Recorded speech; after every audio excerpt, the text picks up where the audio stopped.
on this episode of Saltwater Afflictions Woo-Hoo. Oh my. Look at this shark. Look at this shark. He is eating the back half. Look at this. Oh my.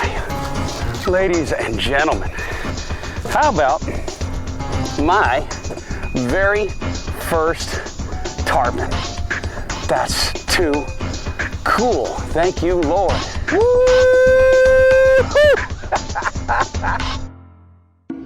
One man. All right. 3 cameras. There's one. Right there. How about that? And an adventure in God's great outdoors. Thank you, Lord. Thank you. It has been a beautiful day. It's time for Saltwater Afflictions.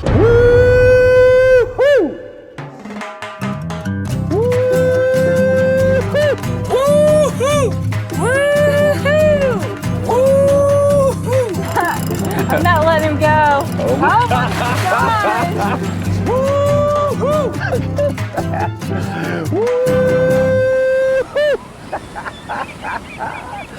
You gotta love it.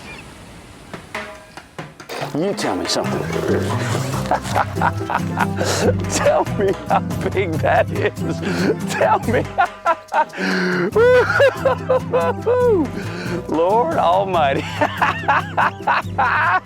Folks, on the first episode of Saltwater Afflictions Woo-Hoo, I had the blessed opportunity of enjoying a backcountry battle with a beautiful snook.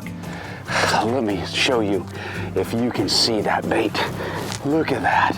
And after a quick measurement and a few pictures, it was time to release that beautiful snook back to the wilds of the Florida Bay and continue with the adventure in God's great outdoors that was just beginning. Now, the target species, well, it was going to be primarily snook because I'm so interested in learning how to locate and then present these artificial baits in order to catch these fish that are such a fierce fighting fish in the backcountry.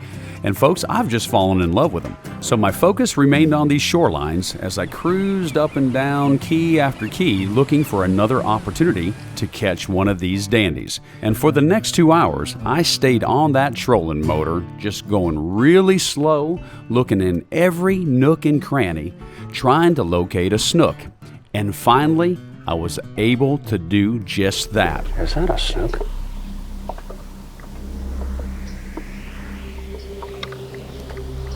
What in the world is that? It's a snook.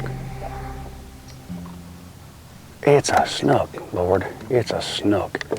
Okay, we got us our target. All right, we got one right here. Now initially, the snook was on the outside edge of this fallen down timber.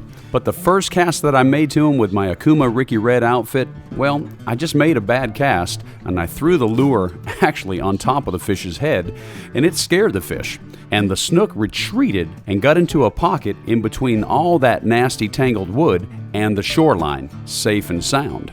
And giving it a few moments, I just thought, well, I've blown it. There's not going to be any way that I can catch this fish because he's not going to come back out. And that's when I got to thinking, what would a bass fisherman do? Well, folks, I'm so used to flipping a bait into such tight cover and wenching those bass out that I thought, well, this is a perfect time to try it. So I reached down in the locker for my Akuma 7-foot worm and tube rod outfitted with that left-handed retrieve Citrix reel. And folks, it was time to do some snooking. I've caught fish on thicker stuff. Now, folks, this cast is made through the branches. That's right in front of his nose. And fortunately, went over a branch and landed exactly where I needed it to be. Oh, he turned. And folks, in this kind of cover, well, you gotta hook them first, and then you figure out how to catch them later. Oh my. I have got, there's the snook right there. I've got a monster mangrove snapper. There's a snook.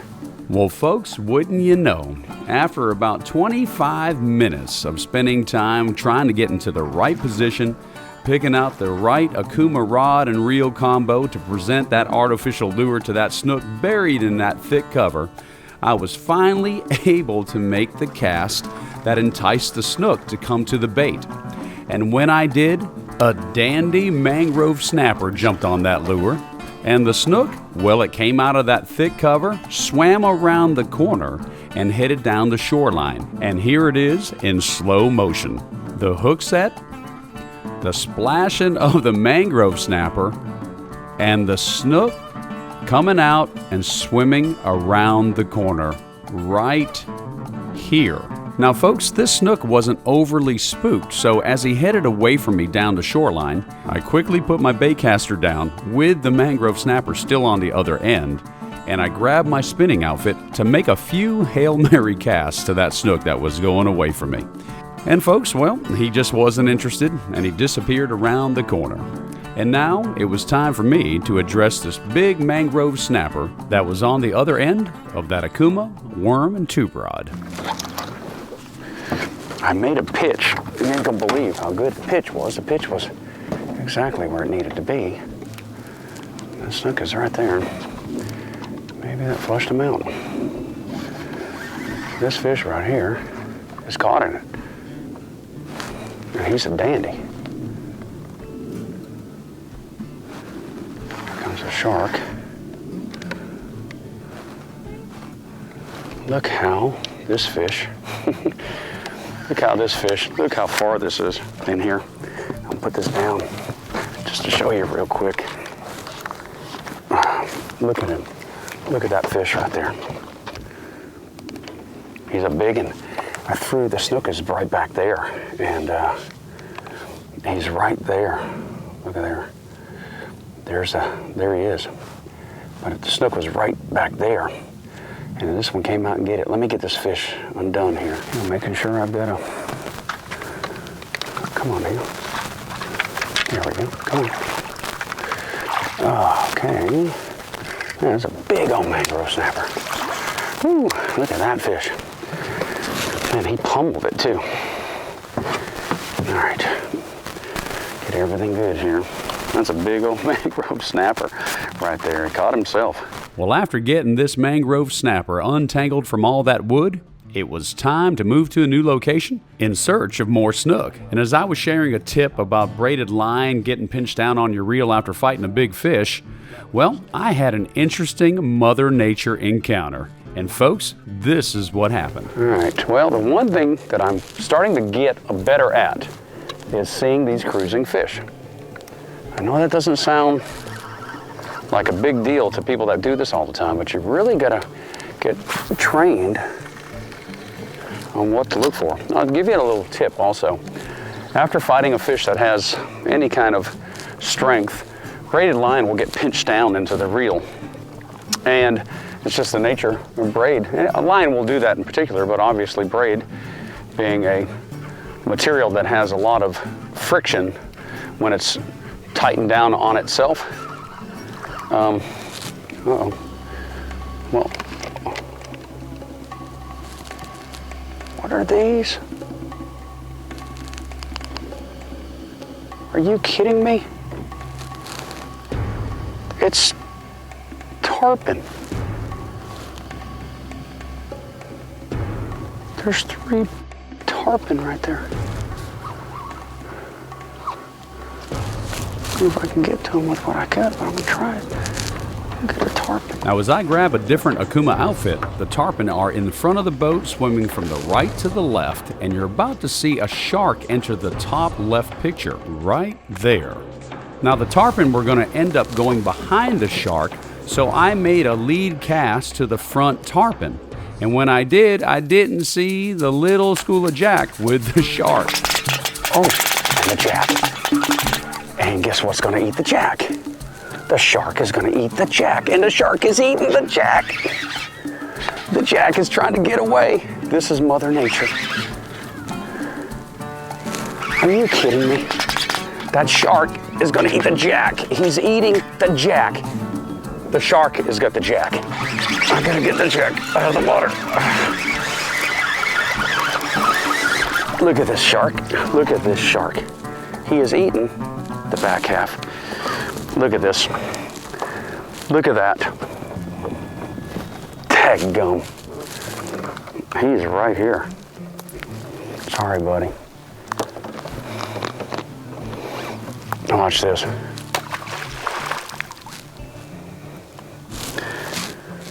Whew. Well, how you like that? Look at the blood on the deck. Look at that. Oh my gosh, that was unreal. Well, folks, unfortunately, this was filmed before I started using a third camera, which now is on my chest, looking forward towards the fishing action itself, no matter what direction I'm facing. But as you can see right here, as we slow it down from the point of view camera, as I'm pulling that half of a jack out of the water, there goes that good-sized shark just swimming on by. And after I got the egret's front deck cleaned up, well, it was time to get back to doing some fishing. And after seeing those tarpon swimming on by, well, it was time to keep a lookout for the Silver King. Now, folks, I had never caught a tarpon before. Yes, I've hooked them, but I've never caught one.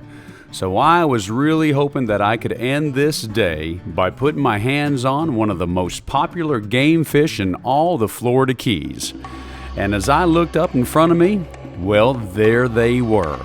3 tarpon swimming right towards me.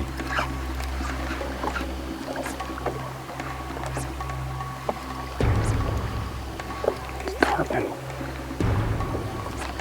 Tarpon. Well, folks, the paddle tail that I had on this Ricky Red 7-foot medium heavy rod was not of any interest to him. But I knew I had a bait that would be, and it was tied on my Ricky Red 7-foot heavy action rod. So after quietly sneaking down, I grabbed a hold of that Akuma outfit, made sure I wasn't going to hit any of these rods when I made the cast, and presented that artificial bait just in front of the lead tarpon's nose. And after that first splash, thought that I'd missed him.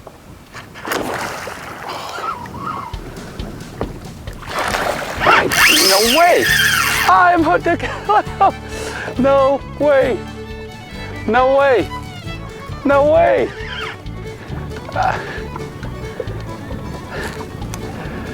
Oh my! You ain't gonna believe it. I don't know that I'm gonna get this fish in, but if I do, it's my first tarpon ever. He jumped out of the water. He gobbled the bait. Look at him go. Woo! Bow to the king. Woo! Look at that. No way. How cool is this? Look at him jumping. Oh my, tell me we're getting it on film. Look at that. Look at there, huh? No way. I can't tell. I think I've got him good. Oh man, sure love to put my hands on this fish. All right. Can't tell what happened. Don't want to get his back turned. Come here, you. This Ricky Red. Oh, look at there. This is so neat. Oh, I'm gaining good now. I don't know if I got him. If he jumped and got the hook might have came out and got him in the side or what, I don't know.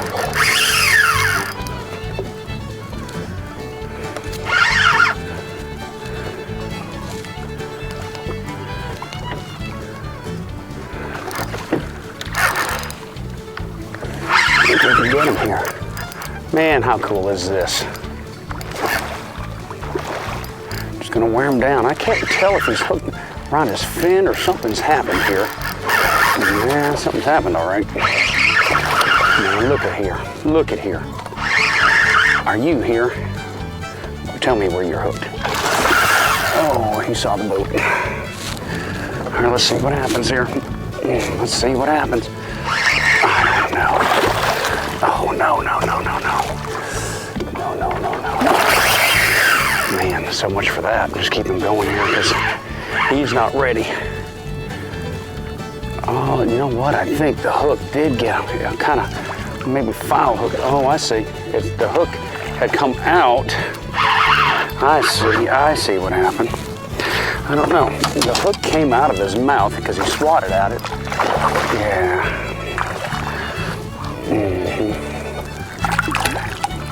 Come here. Okay, let's get this baby in the boat. Woo. It's my first one. He got hooked in the side. Let me see if I can show you. I'll put the rod down. He hit the bait, and I set the hook, and I think during his jumping, let me see if I can get this bait out of him. Yeah, I hooked him in the side. Oh my. Ladies and gentlemen, how about my very first tarpon? That's too cool. Thank you, Lord. All right, let's take this fish, get him down in the water. Whew. Man, what an absolute treat this was. Can I get him revived nice and easy? Oh, I feel it. I feel you. I feel you. Look at him go. Look at him go. Lord, thank you. My first tarpon. I'm marking the spot. I'm marking the spot. Oh my. Well, I saw what happened. I saw the fish hit the bait. And once again, the hooks did their job. I can't believe these hooks are doing such a good job. You look at this hook is taking a beating and frayed all the way up down the line. We're gonna have to hook this out. Well, let me tell you what happened. I was throwing a paddle tail on the other medium heavy 7-foot Ricky Red outfit, and I looked up and here they come. And sure enough, I thought, you know what, I need to swap stuff over. And this is a very important lesson about having other rigs ready to go. So I picked up this 7-foot heavy Ricky Red, and that's with the Pixar 55 on it. I mean, it is catching fish. You gotta love it. You absolutely gotta love it. And the first one flashed at it, and then the second one got it, and at some point it must have spit out and got into his side. But regardless, this hook has seen better days. We're gonna change this whole thing out and do that again. How cool is that? Thank you, Lord. Thank you, Lord. My gosh, I can't believe it. How neat is that? My very first one. That's my first ever. Man. Oh man, oh man. Folks, what a beautiful day in God's great outdoors, enjoyed by Dan the Man. And upcoming episodes of Saltwater Afflictions Woohoo, you'll see. And he's got it off. Yes, son of a gun. Oh, right, he hit it, folks. Here's a beautiful snook right here. Look at there. How pretty is that snook? And I'm just gonna jerk and pause. There. Oh, look at that. Man. Exciting. Florida Keys action, catching mackerel, things that make you go, woo-hoo! That's right, folks. The Florida Keys and inspired fishing gear made by Akuma, well, that's a combination that makes me go woo-hoo. Our sincere gratitude to the Key Largo Chamber of Commerce, the Islamorada Chamber of Commerce, the Florida Fish and Wildlife Conservation Commission, the Florida Park Service, and the Everglades National Park, local, state, and federal agencies providing services for we the people. Folks, our sincere gratitude to all that have served and continue to serve the United States of America. And may God bless us all.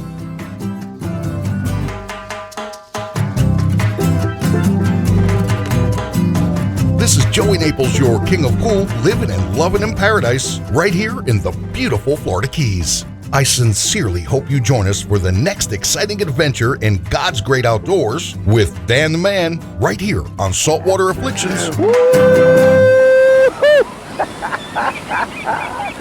You gotta love it.